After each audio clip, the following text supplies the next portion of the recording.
how can I help? How can I be useful in ending needless suffering? Do not be afraid of work that has no end. We have to organize a social movement. We have an opportunity to lead by example versus just talking, hot air. I think the more people in this fight, the more we grow. Eventually it could change. The people are the ones that can make the change.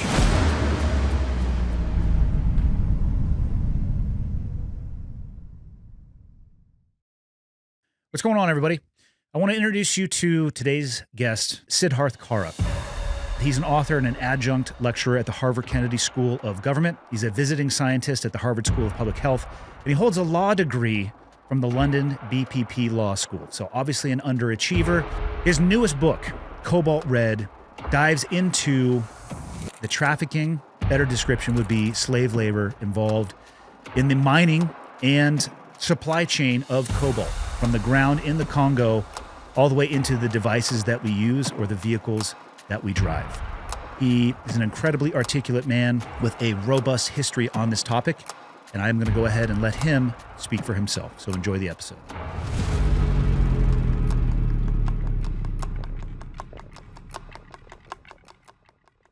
But I today am fascinated by the subject matter of your most recent book, Cobalt Red. And I'm fascinated because with many issues, there seems to be, or perhaps the best way to say it would be, the ease to take a moral high ground position on particular topics that you may not think directly impact your life. It's a very stark juxtaposition when you actually look at how involved we all are in this, whether wittingly or unwillingly, or we just have our head into the sand. It's, the cobalt and the amount of, I have a laptop in front of me, which has a rechargeable battery. I have a smartphone somewhere on this desk that has a rechargeable battery. I live in northwestern Montana. Not as many electric vehicles. They don't do just as well in the wintertime, but the push, I hear it everywhere in the U.S. and largely globally. And it's easy for people to drive their electric vehicle and fire off an email or post about, clean energy, or, I look at what I'm doing to save the environment and really miss the greater picture of what it actually takes or what is actually happening to provide them the opportunity to use those devices or those vehicles. And that is what I really wanted to dive in on, because I think we are all more involved with this than anybody would likely readily admit. Look, absolutely. People like you and I, we cannot function for 24 hours without cobalt. Can't do it. We can't do it. You take cobalt out of our lives and our lives come to a grinding halt. That's it. Because it is in every smartphone, every tablet, every laptop, just about every rechargeable thing from your shaver to your e-scooter and e-bike. But it's the phone, tablet, laptop that we rely on and can't function without for 24 hours. Okay. And cobalt's in all those batteries. And now it's also in most of the EV batteries as well. Huge amounts of cobalt. And the reason cobalt's in all these rechargeable batteries is it allows them to hold maximum energy without catching on fire. And, we want cobalt, we want maximum energy because then we don't have to plug things in as much. I don't want to plug in my phone 3 times a day. I don't want to plug in my laptop 2 or 3 times a day. And I certainly, if I buy an EV, I don't want to have to plug it in as I'm driving around town. I want to know I can do a road trip or whatever. So that requires holding more energy in the battery. The more energy you have, the more thermally unstable the battery comes, i.e. it could combust. Cobalt locks that down, holds maximum energy in a stable condition. And that's why it became so critical to rechargeable battery chemistries. Now, what people don't know, to your point, we're charging full steam ahead with our rechargeable lives and this transition from internal combustion engines to electric vehicles, the global transition. What most people don't realize is roughly 3/4 of the world's supply of cobalt is mined in a small little patch of one of the poorest, most downtrodden countries in the world, the Democratic Republic of the Congo. And it's mined in conditions that are utterly violent, destructive, and abusive to the people who live there, and completely destructive to the environment around them.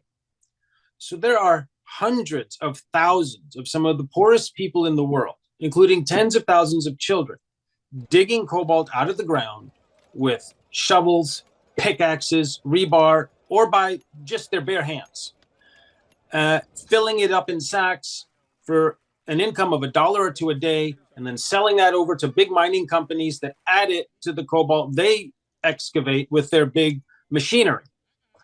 All that cobalt is merged and then flows up the chain into our gadgets and cars. These people suffer enormous violence. Spines are shattered. Legs are broken. Cobalt is toxic to touch and breathe, and they're touching it and breathing it all day. Tens of thousands of children. There are thousands of women with babies strapped on their backs, breathing in toxic cobalt day in and day out. Now, add to that the fact that millions of trees have been clear cut to make place for giant industrial mines. These mining companies dump toxic effluents into the air, into the water, into the dirt. So the entire landscape has been contaminated. So the summary here that people don't know is our daily lives and the transition to electric vehicles is built upon a foundation of catastrophic violence and destruction in the Democratic Republic of the Congo. And this is where it gets interesting for me. I watched your episode with Joe, where Jamie was able to pull up some video that you had personally been able to capture when you were able to get into one of these mines. And it essentially exceeds my vocabulary and my ability to describe what you see. And then there was he found the audio as well, too. And you hear what you were talking about, people not wearing protective gear of any kind.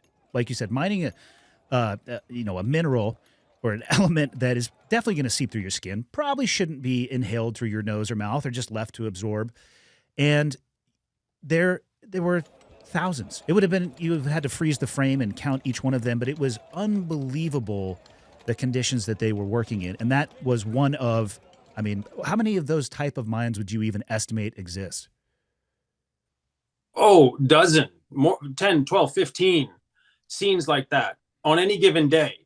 And I think that image, that's that astounding scene is the norm. It's not the anomaly. It's the norm at the bottom of cobalt supply chains. And to describe it for people who maybe didn't see it, I go into this industrial mine. Now, mind you,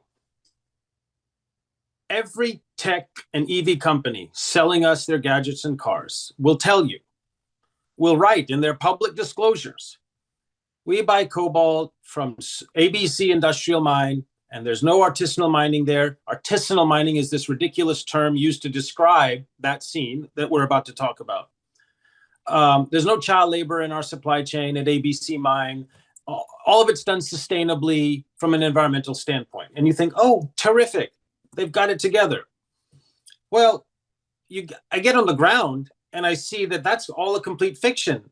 And this industrial mine that I went to and showed on the Rogan podcast, a little clip, the pit was filled with about 10,000 human beings crammed next to each other in a scene that you might think belonged 1,000 years ago or 2,000 years ago when the pyramids are being built. Like this sea of humanity clanking with brute force against a mountain of cobalt stone to break down first a boulder and then boulders into stones and then stones into pebbles and then load that into a sack and load that into a truck and up the chain it goes. And it was an utterly unimaginable moment the first time I saw something like that, to think, how does this happen in the 21st century at the bottom of trillion-dollar supply chains and with no one even talking about it, acknowledging it? In fact, they're promoting fictions about what's really happening. And the asymmetry between the brute labor conditions, the toxic, destructive conditions that exist at the bottom of cobalt supply chains, and the shiny showrooms where you get your phones and cars, it's just impossible to reconcile how that can exist in one value chain, and yet it does. And that's the truth that Cobalt Red is trying to bring to the world. And that's where I was going with being fascinated by it, the amount of cognitive dissonance that is required, because I can't fathom a world where the major suppliers of cobalt who are marketing their clean cobalt supply chain, I can't fathom a possible world where they are not completely aware of the non-structured mining that is occurring just outside of the gates. Because just like you made the point on Rogan's podcast, it's not like the cobalt stops just because there's a fence. And if they're willingly buying it from, and another term that, very quaint, the artisanal, are you kidding me? Could we possibly find a word that is less accurate for what these human beings are actually working their way through? So would you agree with that it would be impossible for these major organizations to not know that this is happening and that their supply chain is anything but clean? I'm quite confident they're all aware. Now, they might not know the severity and scale of it because none of them have bothered to go there and see for themselves. Which might be intentional. That might be an easy way for them to say, oh, I didn't know because I physically didn't go see. Yes, exactly. They may not know the full severity and scale, but they know what's happening. They know people and Earth are being destroyed to feed cobalt up the chain, but they look the other way. They promote fictions and use these ridiculous terms like artisanal to portray a different kind of image. I mean, it comes down to word choice even when we concoct fake narratives.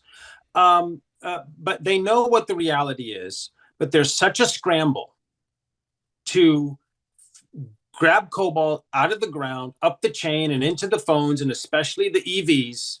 Okay, there's such a scramble that they're only looking forward and figure, well, this truth won't come out. And even if it does, we'll throw some more puffery and marketing terms and quaint claims and so on about it. And at the end of the day, here's our gamble.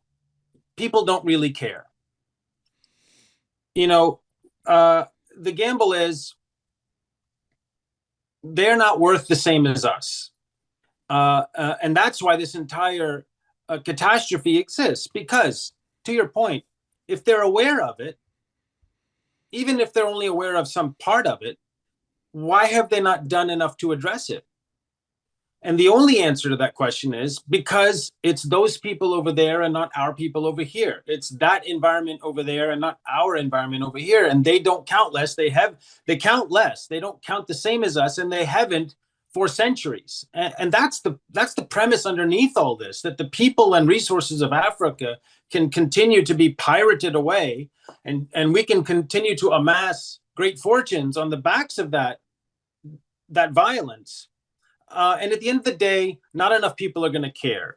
And that was the logic of the original slavers in the slave trade, that at the end of the day, not enough people are going to care. And of course, great abolitionists came forward, pushed, brought the truth, and proved them wrong. And it's now our time, in this generation's time, to do the same with this catastrophe.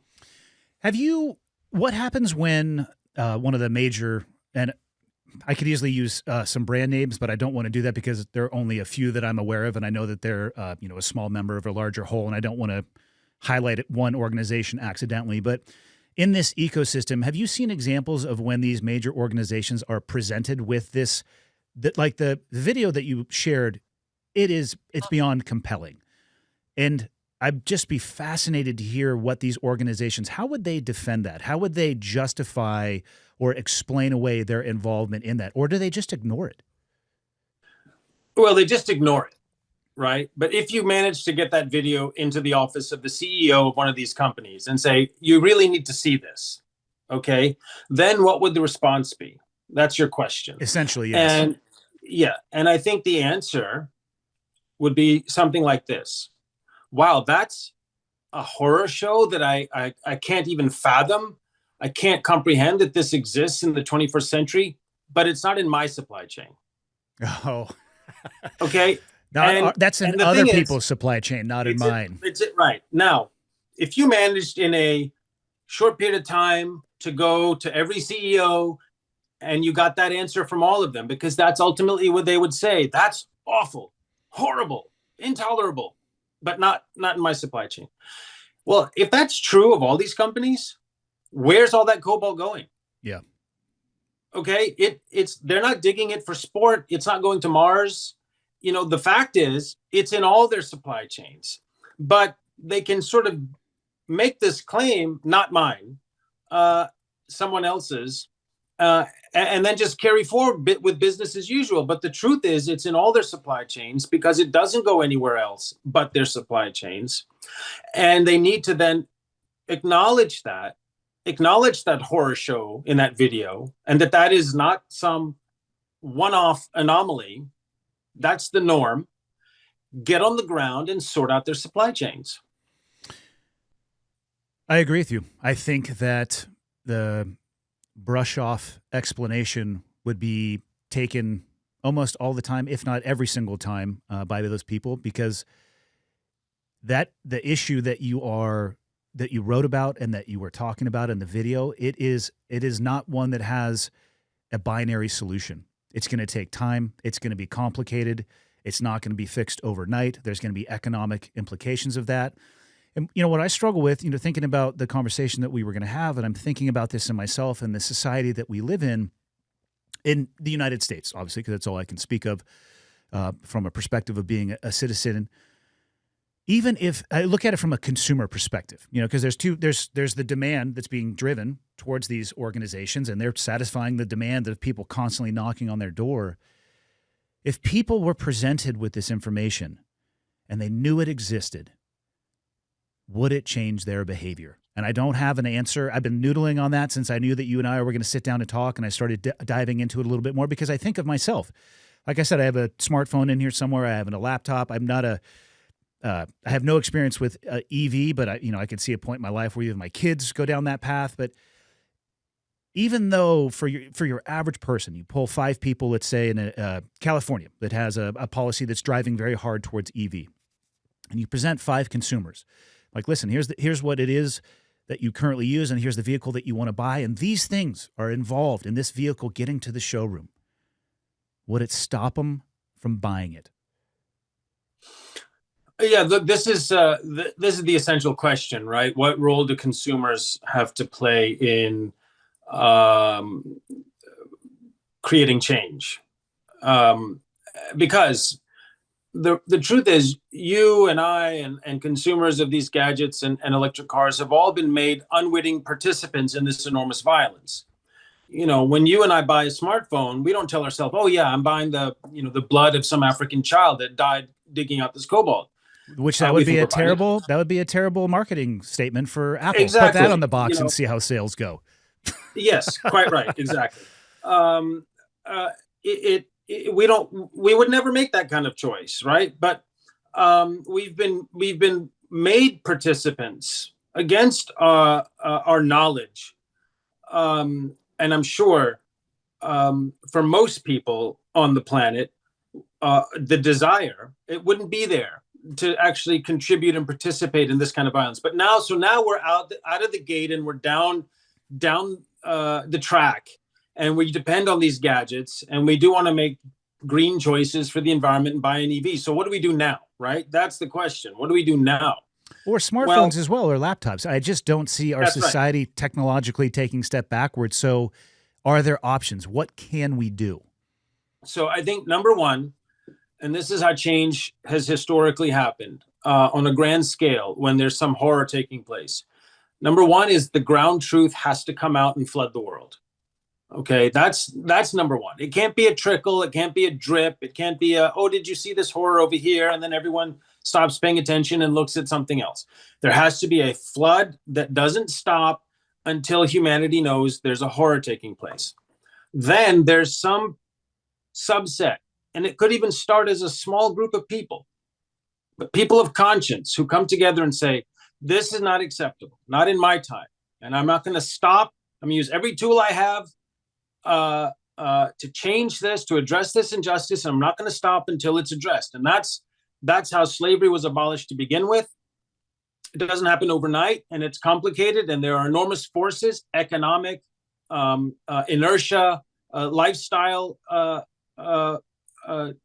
restrictions, and so on, right? There's all these forces against change. But when there's a horror, people of conscience won't stop. And so it's going to be some combination of levers that will have to get pulled before this is ultimately, before this horror, this current horror is addressed and set right. And consumers will play a role. They can make choices. Do you need to upgrade your phone every year? Depends on who Probably you ask. Not. Yeah, depending on who you ask. But we've been marketed this idea that we have to just keep getting the latest thing, right? That we need to have the latest. We need to have the 0.05% better camera on our phone. Exactly. Right. And so that's what keeps creating demand. Little consumer choices. No one can stop using their smartphone. We're too far down the track for that. Yeah. But maybe you don't need to upgrade it because the camera's got another megapixel on it or whatever, right? Or the processor is a little bit faster. With EVs, that's a binary choice. You either buy one or you don't, and that's a choice that people will make individually. In that sector, because that's what's really driving future demand for cobalt, is the projections that, right now there's probably 25, 26 million EVs on the road in the world. But projections are to meet, climate sustainability goals, that in the coming decades, there'll be 400 million. And what was a huge increase? It was tens of kilograms of cobalt per EV battery, correct? Yeah, 10 kilograms, up to 10 kilograms of refined cobalt per EV battery pack. Okay. And you multiply that by hundreds of millions of cars, there's not enough cobalt in the world, right? There's just no way to meet demand without even ramping up this crazy scramble in the Congo. At that point, there has to be some upper level regulatory pressure to sort out this supply chain. Whether that's laws that get passed, pressure from lawmakers. I mean, they're very comfortable enacting mandates for EV adoption. Well, it should be just as easy to enact mandates for ethical cobalt sourcing. And not just, company X says it's ethical. No, that has to be verified independently on the ground on a sustained basis, teams of people in the Congo, making sure that we're not destroying those people and their environment in order to preserve and protect our people and our environment. So all of this is going to happen in some shape or form. I've never been smart enough to have all the answers, but I know that when the truth of a horror floods the world, people of conscience come together and don't stop until it's addressed. Was cobalt always a main component of rechargeable batteries, or was that a technology that evolved over time as well? Yeah, that evolved. When the first smartphone came out, then the tablet. Is 2007 was iPhone, right? And then 2008 tablet, iPad, and then Samsung had their versions, and and all these gadgets started flooding. And then it became about, I need to be able to walk around town all day and not look for a plug point. So it became about charge, energy density. And that's when the battery chemistry started integrating cobalt, because it allowed the battery to hold more energy. And the early marketing on all these phones, especially smartphones, when they were competing with each other, was battery life, right? Yeah. 4 hours, 5 hours, 6 hours, 7 hours, and so on. I had forgotten when you'd be lucky to get a 4-hour charge in your battery. You'd feel awesome if you made it over the 3-hour mark. That's right. So, and now we don't think about it, because they last for a day or two or whatever, depending on how much you use it, because of cobalt in the battery. So that was something that really, the cobalt explosion, the scramble, started, let's say, 2010. Once it was introduced into battery chemistries to maximize that charge. And then when EVs really took off, then the demand curve just shot, vertically.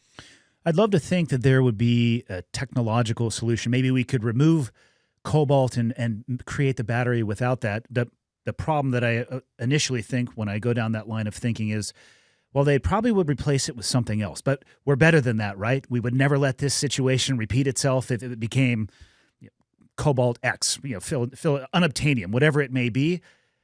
But I just feel like as humans and watching human behavior, if that was identified somewhere else, this exact same situation would play itself out again.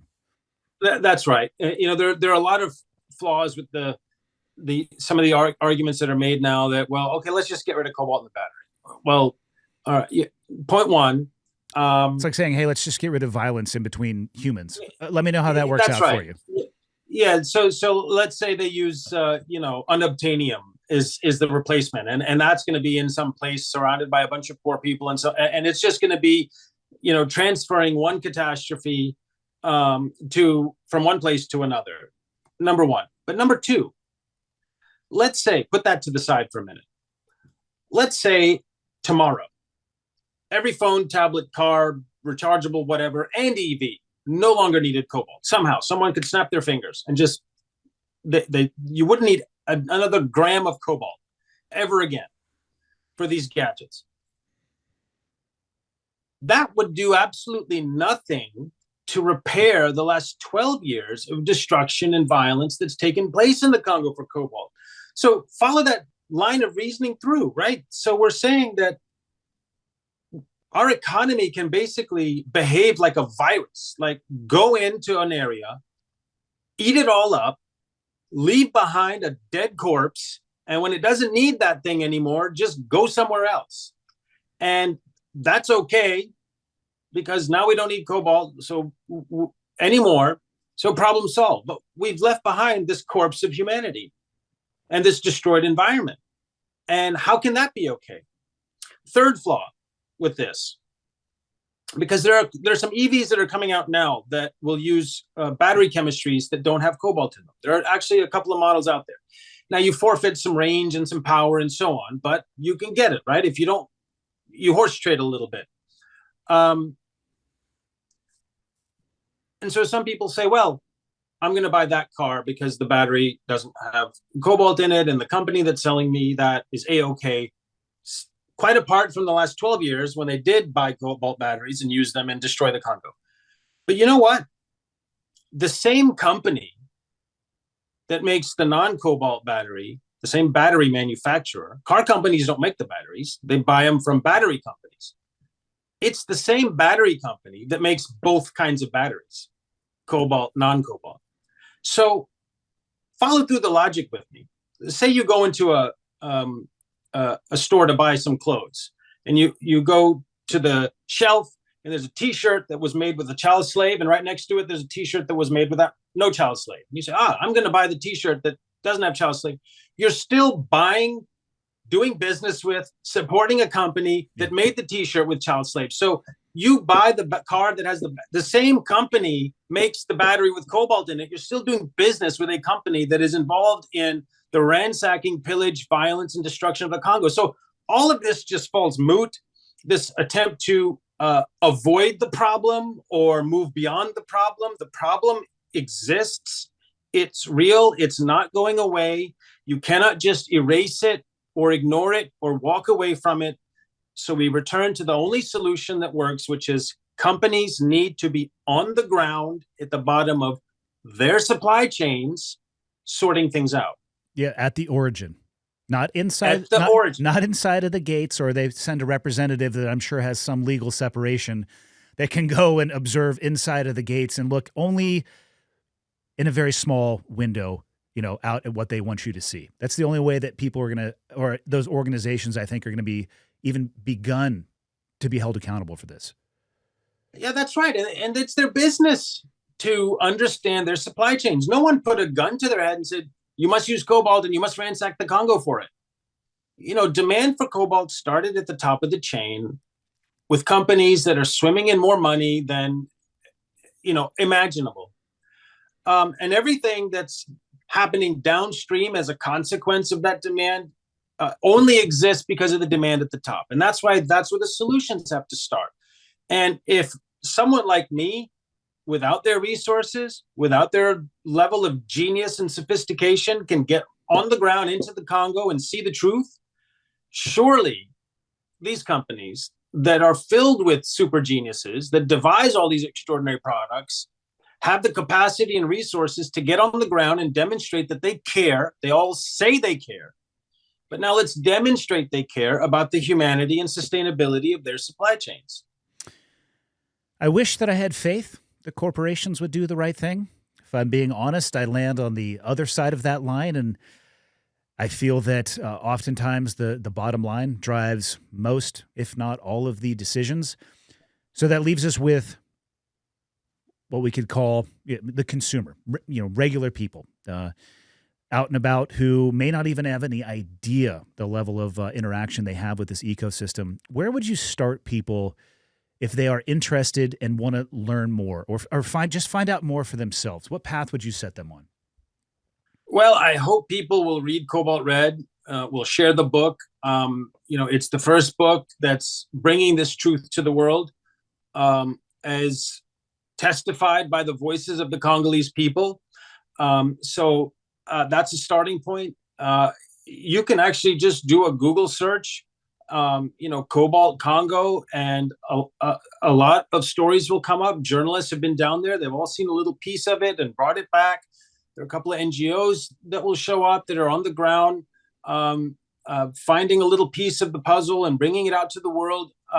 So there's information out there, including my book, that will serve to inform people. Now, beyond that, we come back to the point where we have to organize a social movement. And I don't say this like as some theory that, wouldn't that be nice? What's Siddharth talking about? But the first effort to abolish slavery began in the year 1787, height of the slave trade, began when 12 people got together at a printing shop in London and made the commitment that slavery was an abomination. It is a violation of every norm of decency, dignity, religious principles, you name it.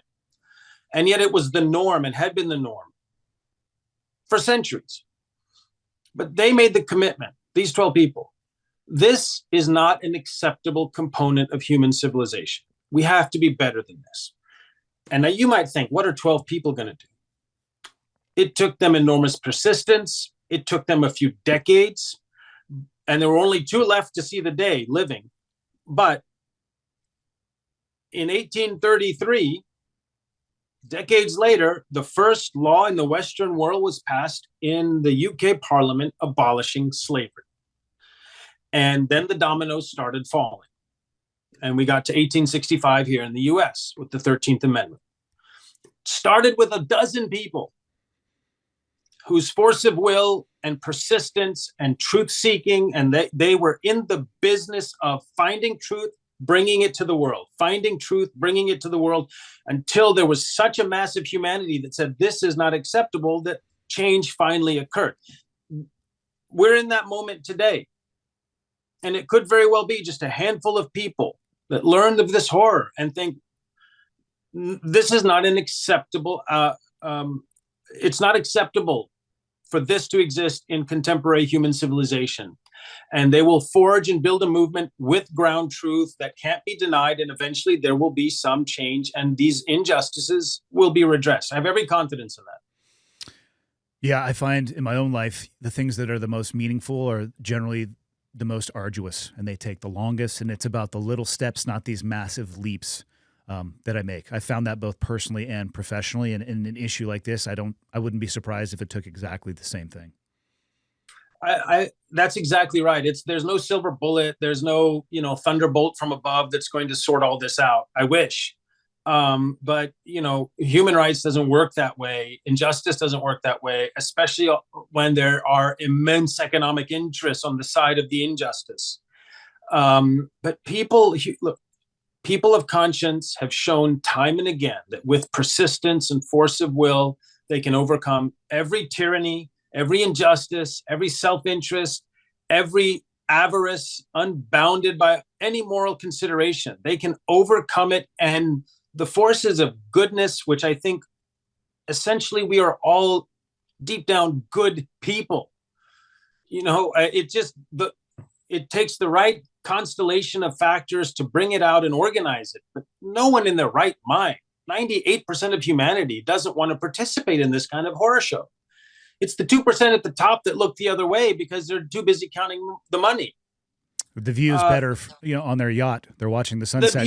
Yeah, that's right. The view's much better, sailing the Mediterranean on their yacht or whatever, however they occupy themselves. People of conscience, humanity is good, and people of conscience will always overcome forces of tyranny and injustice. It's always been that way. It always takes time. There's often painful failures along the way and loss of hope along the way. But goodness prevails, and it will in this case too. I have every confidence. Last question for you. If you could be king for a day, emperor for a day, whatever word is not going to upset people, and you could change one behavior broadly in people about cobalt and their usage, what would it be? And any decision that we make about consuming rechargeable gadgets in cars should be weighed against the severity of violence currently taking place in the Congo. That should just be on the forefront of our minds. I'm not saying boycott all smartphones, boycott all EVs. That's not practical, and it wouldn't solve the problem.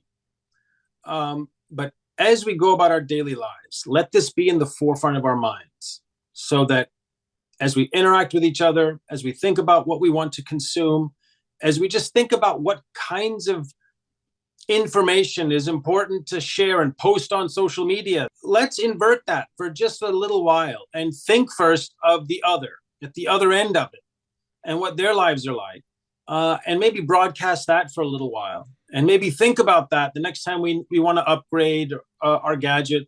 I think that's a good starting point as well, because it introduces conscience and the importance of listening and seeing the other person.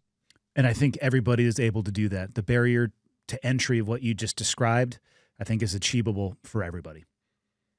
Absolutely. So I hope you enjoyed the episode. Don't forget, Siddharth's newest book, Cobalt Red, How the Blood of the Congo Powers Our Lives, is a great first landing place if you want to educate yourself more about the cobalt issue in the Congo. And as he said in the episode, I think it starts with us as consumers making more educated decisions. And that's something that we all can do. At the most, it's going to cost you some time to educate yourself. He also mentioned NGOs, and we were able to find one, Good Shepherd International Foundation ONLIS. And what this organization specializes in is educating children and providing pathways for them so they don't have to participate in this slave labor situation. Don't forget, follow Siddharth at his handle at Siddharth Kara, and see you guys next week.